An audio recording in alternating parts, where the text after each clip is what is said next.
ನಮಸ್ಕಾರ. ರೈತ ಸಂಘಕ್ಕೂ ಮತ್ತು ಸರ್ಕಾರದ ತಹಸೀಲ್ದಾರಿಗೂ ಸಹ ನನ್ನ ನಮಸ್ಕಾರಗಳು.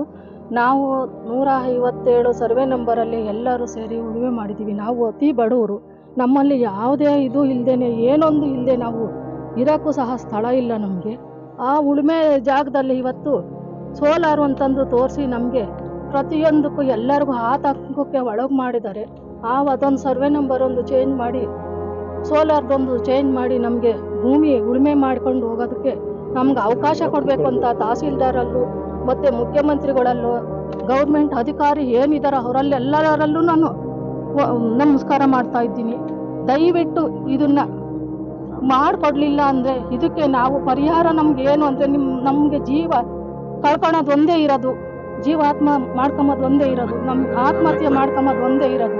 ಅದರಿಂದ ನಮಗೆ ಯಾವುದೇ ಕಾರಣಕ್ಕೂ ಇದನ್ನು ಇಲ್ಲ ಅಂತ ಹೇಳ್ದಂಗೆ ನಮಗೆ ಇದಕ್ಕೆ ಆಧಾರ ಮಾಡಿ ನಮ್ಮ ಭೂಮಿ ನಾವೇನು ಇದನ್ನು ಉಳುಮೆ ಮಾಡ್ಕೊಂಡಿದ್ದೀವೋ ಅದನ್ನು ನಮ್ಮಂತೆ ನಮ್ಮ ಹೆಸ್ರಿಗೆ ಮಾಡಿಕೊಟ್ಟು ಮುಂದಿನ ದಾರಿ ತೋರಿಸಿ ನಮ್ಮ ಮಕ್ಕಳು ಜೀವನ ಸಾಗಿಸೋದಕ್ಕೆ ನಮಗೊಂದು ದಾರಿ ಕೊಡಬೇಕು ಅಂತ ನಿಮ್ಮೆಲ್ಲರಲ್ಲೂ ಮನವಿ ಮಾಡಿಕೊಂಡು ಇದನ್ನು ನಮಸ್ಕಾರ ಮಾಡ್ತಾ ಇದ್ದೀನಿ. ತುಮಕೂರು ಜಿಲ್ಲಾ ರೈತ ಸಂಘದ ಅಧ್ಯಕ್ಷರಾದಂಥ ಧನಂಜಯ ಆರಾಧ್ಯವರೇ ಹಾಗೂ ತಾಲೂಕು ಅಧ್ಯಕ್ಷರಾದಂಥ ನಾರಾಯಣಪ್ಪ ಅವರು, ಆಮೇಲೆ ಇಲ್ಲಿ ಸೇರಿರ್ತಕ್ಕಂಥ ಎಲ್ಲರೂ ರೈತ ಬಂಧುಗಳು, ಏನಾಗಿದೆ ಇಲ್ಲಿ ಅಂದರೆ 1990ರಿಂದಲೂ ಜಮೀನು ಅನುಭವಿಸ್ಕೊಂಡು ನಾವು ಹೋಗ್ತಾ ಇದ್ದೀವಿ. ಅಲ್ಲಿಂದಲೂ ಮಾಡ್ಕೊಂಡು ಜಮೀನು ಬರ್ತಾ ಇದ್ದೀವಿ ನಾವು. ಅದಾದಮೇಲೆ ಇಲ್ಲಿವರೆಗೂ ಪಾಣಿನಲ್ಲಿ ಯಾವುದೇ ರೀತಿ ತೋರಿಸ್ತಾ ಇರಲಿಲ್ಲ. ಈಗ 5 ತಿಂಗಳಿಂದನ ಪಾಣಿನಲ್ಲಿ ಸೋಲಾರ್ಗೆ ಇಟ್ಟಿದ್ದ ಜಮೀನು ಅಂತ ಹೇಳಿ ತೋರಿಸ್ತಾ ಇದೆ. ಅದಕ್ಕೆ ನಂಗೆ ತುಂಬ ಸಂಕಟ ಆಗಿಬಿಟ್ಟು ಏನೇನೋ ನಮ್ಗೊಂಥರ ಬೇರೆ ಬೇರೆ ಅರ್ಥ ಕಲಿಸೋ ರೀತಿ ಆಗಿಬಿಟ್ಟು, ಅದರಿಂದ ದಯವಿಟ್ಟು ಸರ್ವೆ ನಂಬರ್ 157ರಲ್ಲಿ 57 ನಂಬರ್ ಫಾರಂ ನಂಬರ್ನಲ್ಲಿ ಅರ್ಜಿ ಹಾಕಿದ್ವಿ. ನಮ್ಮೆಲ್ಲರಿಗೂ ದಯವಿಟ್ಟು ನ್ಯಾಯ ಒದಗಿಸಿ ಜಮೀನು ನಮಗೆ ಮಾಡಿಕೊಡ್ಬೇಕು ಅಂತ ಹೇಳಿ ತಮ್ಮಲ್ಲಿ ಮನವಿ ಮಾಡ್ತಾ ಇದ್ದೀವಿ. ನಂದು ಇದೇ ಹುಲಿಕುಂಟೆ ಹೋಬಳಿ, ಕದಿರೇಹಳ್ಳಿ ಗ್ರಾಮ. ನಾನು ರೈತ ಸಂಘದ ಒಬ್ಬ ಕಾರ್ಯದರ್ಶಿ. ನನಗೆ ಇಲ್ಲಿನ ತಡುಕೂರಿನ 157ನೇ ಸರ್ವೆ ನಂಬರ್ನಲ್ಲಿ ಜಮೀನು ಹೊಡ್ಕೊಂಡಿದ್ದಾವೆಲ್ಲ ಬಂದು ನನಗೆ ಒಂದು ಮನವಿ ಕೊಟ್ಟರು. ಏನಂತ ಕೊಟ್ಟರು ಅಂದರೆ, ನಮ್ಮ ಜಮೀನು ಇವತ್ತಿನವರೆಗೂ ಯಾವುದು ಸೋಲಾರ್ ಅಂತ ಬಂದಿರಲಿಲ್ಲ. ಇವತ್ತು ಈಗ ಒಂದು 4-5 ತಿಂಗಳಿಂದ ಸೋಲಾರ್ ಅಂತ ಬರ್ತಾ ಇದೆ. ಇದಕ್ಕೆ ನಾವೇನು ಮಾಡಬೇಕು? ನಾವು ಆತ್ಮಹತ್ಯೆ ಮಾಡ್ಕೋಬೇಕಾ, ಇಲ್ಲ ನಮಗೆ ಜಮೀನು ಕೊಟ್ಟು ನಮ್ಮ ಶಾಸಕರು ರಕ್ಷಣೆ ಮಾಡ್ತಾರೆ, ಏನು ಅಂಬದನ್ನ ಇಲ್ಲಿ ಪರಿಶೀಲನೆ ಮಾಡಿ ನಮಗೆ ಪರಿಹಾರ ಮಾಡಿಕೊಡ್ಬೇಕು ಅಂತ ಹೇಳಿ ನನಗೆ ಆಗ ನಾನು ನಮ್ಮ ಆರಾಧ್ಯ ಧನಂಜಯ ಆರಾಧ್ಯ ನಮ್ಮ ಸೈನಿಕರು ಇಲ್ಲೆಲ್ಲ ಬಂದು ಇಲ್ಲೆಲ್ಲ ಪರಿಶೀಲನೆ ಮಾಡಿದಾಗ ಇಲ್ಲೆಲ್ಲರೂ ನಾವು ಇಲ್ಲೇ ಆತ್ಮಹತ್ಯೆ ಮಾಡ್ಕೊಂಡು ಸಾಯ್ತೀವಿ. ನೂರಾರು ಎಲ್ಲ ಬಡವರು, ಯಾರು ಏನೂ ಇಲ್ಲ, ಅವರು ಯಾವುದೇ ಆಸ್ತಿ ಇಲ್ಲ, ಏನೂ ಇಲ್ಲ, ಅಂಥವರು ನಿರ್ಗತಿಕರಾಗಿದ್ದಾರೆ. ಅವ್ರು ಹೊಡ್ಕೊಂಡಿರೋ ಜಮೀನಿಗೆ ಈ ಥರ ಒಕ್ಕಲಿಸಿ ಅವ್ರನ್ನ ಆಸೆ ತಳ್ಳ ಕೆಲಸನ ಸರ್ಕಾರ ಮಾಡಬಾರ್ದು.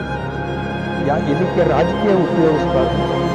ನಮ್ಮ ಶಾಸಕರು ಹಿಂದೆ ಸತ್ಯನಾರಾಯಣಪ್ಪನವ್ರ ಕಾಲದಾಗೆ ಕೊಟ್ಟು ಇವತ್ತು ಕೀರ್ತಿ ಪಡ್ಕೊಂಡಾಗೆ, ನೀವು ಕೂಡ ಇವತ್ತು ನಮ್ಮ ಜಯಚಂದ್ರ ಸಾಹೇಬರು ಬಂದು ಇಲ್ಲಿ ಬಡವರನ್ನ ರಕ್ಷಣೆ ಮಾಡಿ ಅವ್ರಿಗೆ ಆಸ್ತಿ ಕೊಟ್ಟು ಒಂದು ಒಳ್ಳೆ ಕೀರ್ತಿ ಪಡ್ಕೋಬೇಕು, ಇದನ್ನು ಬಡವರ ಕುಟುಂಬನ ಉಳಿಸ್ಬೇಕು ಅಂತ ನಾವು ಮನವಿ ಮಾಡ್ಕೊತಾ ಇದ್ದೀವಿ. ಇವರಿಗೆ ಏನು ಉತ್ತರ ಹೇಳ್ತೀರಾ ನೀವೇ ಹೇಳ್ಬೇಕು. ರೈತ ಸಂಘದ ಅಧ್ಯಕ್ಷರಾದ ಧನಂಜಯ ಅವರು ನಮ್ಮ ತಡುಕೂರು ಗ್ರಾಮದ 157 ಸರ್ವೆ ನಂಬರಲ್ಲಿ ನಮಗೆ ಹಿಂದೆ 2019ಕ್ಕೆ 99 ಭೂಮಿಗಳು ಹೊಡ್ತಾ ಇದ್ವಿ. ನಮಗೇನು ಆಧಾರ ಇಲ್ಲ. ಎಷ್ಟು ಜನ ಸೇರಿದ ಪ್ರಕಾರ ಎಲ್ಲರೂ ಬಡವರು, ಆಧಾರ ಫುಲ್ ಬಡವರು, ಮಕ್ಕಳ ಮರಿ ತುಂಬ ಕಷ್ಟ ಇದೆ. ಅದು ಇದನ್ನೇ ನೆಚ್ಕೊಂಡು ಇಲ್ಲಿ 20 ವರ್ಷನೂ ಅದರ ಎದುರುಗುಂಟಲ್ಲೇ ಮಾಡ್ಕೊಂಡು ಬಂದಿದ್ದಾರೆ. ಅದು ನಮ್ಮ ರೈತ ಸಂಘದ ಅಧ್ಯಕ್ಷರಾದ ನಾವು ನಮ್ಮ ಗೋಳು ಕೇಳ್ಕೊಂಡು ನಾವು ಕರೆದಿದ್ದಕ್ಕೆ ನಮಗೆ ಸಹಕಾರ ಕೊಟ್ಟು ನಾವಿದ್ದೀವಿ, ನಿಮಗೆ ನಾವು ಬೆಂಬಲ ನಿಂತ್ಕೊತೀವಿ, ನಿಮಗೆ ನ್ಯಾಯ ಒದಗಿಸ್ಕೊಡ್ತೀವಿ ಅಂತ ಹೇಳಿ ನಮ್ಮ ಧನಂಜಯರು ಈ ಕಾರ್ಯಕ್ರಮಕ್ಕೆ ಆಗಮನಿಸಿದ್ದಾರೆ. ನಮಗೆ ಭೂಮಿ ಇಲ್ಲ, ಎಲ್ಲರೂ ಮಕ್ಕಳು ಮರಿ ನೋಡಿ, ಎಲ್ಲ ಚಿಕ್ಕ ಮಕ್ಕಳು, ಎಲ್ಲ ಬಡವರು, ಎಷ್ಟೋ ಜನ ಒಂದು 30-40 ಜನ ಈ ಹೊಲಗಳು ಹೊಡ್ಕೊಂಡು 20 ವರ್ಷದನ ಗೇಮೆ ಮಾಡ್ಕೊಂಡು ಫಸಲು ಬೆಳ್ತಾ ಇದ್ದಾರೆ. ಅದರಲ್ಲಿ ಈಗ ಸೋಲಾರು ನಮಗೆ ಬೇಕು, ನಾವು ಇದು ಮಾಡ್ತೀವಿ ಅಂತ ನಮ್ಗೆ ಗೊತ್ತಿಲ್ಲದಂಗೆ ಈ ಕಳೆದ 2ನೇ ವರ್ಷದ ಮುಂಚೆ ಬಂದಿದ್ರು. ಅದು ನಾವು ಗಲಾಟೆ ಮಾಡಿ ಅವ್ರನ್ನ ವಾಪಸ್ ಕಳಿಸಿದ್ವಿ. ಅದು ನಮಗೆ ಗೊತ್ತಿಲ್ಲದಂಗೆ ಅವರು ಮಂಜೂರು ಮಾಡ್ಕೊಂಡಿದ್ದಾರೆ. ಅದನ್ನು ಆದಷ್ಟು ಅದನ್ನ ತಡೆ ಹಿಡಿದು ನಮ್ಮ ದನ ಕರ ಕುರಿ ಜಾನುವಾರುಗಳಿಗೆ ಮೇಯಕ್ಕೆ ಒಂದು ಸ್ವಲ್ಪ ಅನುಕೂಲ ಮಾಡಿಕೊಟ್ಟು ಇಲ್ಲಿರೋಂಥ ಭಾಗದ ಜನಗಳಿಗೆ ಸ್ವಲ್ಪ ಏನಿದೆ ಕಾನೂನು ಪ್ರಕಾರಾಗಿ ಒಂದು ಸಂಸಾರಕ್ಕೆ ಎಷ್ಟು ಜಮೀನು ಬೇಕು, ಅದಕ್ಕೆ ಎಷ್ಟು ಕಷ್ಟ ಇದೆ, ಅದನ್ನ ನೋಡಿಬಿಟ್ಟು ಪರಿಶೀಲನೆ ಮಾಡಿ ನಮ್ಮ ಸಂಘದವ್ರಿಗೂ, ನಮ್ಮ ಸಂಘ ಅಧ್ಯಕ್ಷರು, ಮೆಂಬರ್ಗಳು, ಅಣ್ಣ ತಮ್ಮರು, ಅಕ್ಕ ತಂಗಿಯರು ಇವ್ರಿಗೆಲ್ಲರಿಗೂ ಸೇರಿ ನಾವು ಈಗ 1-2 ಮಾತು ಹೇಳೋಕ್ಕೆ ಇಷ್ಟಪಡ್ತೀವಿ. ನಮಗೆ ನ್ಯಾಯ ಅಂತ ದೊರಕಿಸ್ಕೊಡ್ಬೇಕಿದೆ ಇದು ವಿಚಾರದಲ್ಲಿ. ಎಲ್ಲರಿಗೂ ದೊಡ್ಡವರಿಗೆ ನಮಸ್ಕಾರಗಳು.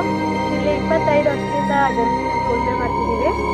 ಆದರೆ ಈ ಥರ ಬಂಡವಾಳ ಹಾಕಿ ಈಗ ಸೋಲಾರ್ ಅಂತ ಹೇಳ್ತಿದ್ದಾರೆ ಪಾಣಿಯಲ್ಲಿ, ಅದು ನಮಗೆ ಆದ ಆತಂಕವನ್ನು ಉಂಟು ಮಾಡಿದೆ.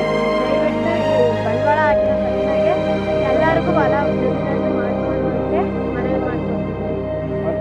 ಮಾಡ್ಕೊಡ್ಲಿಲ್ಲ ಅಂದರೆ ನಾವು ಆತ್ಮಹತ್ಯೆಗೆ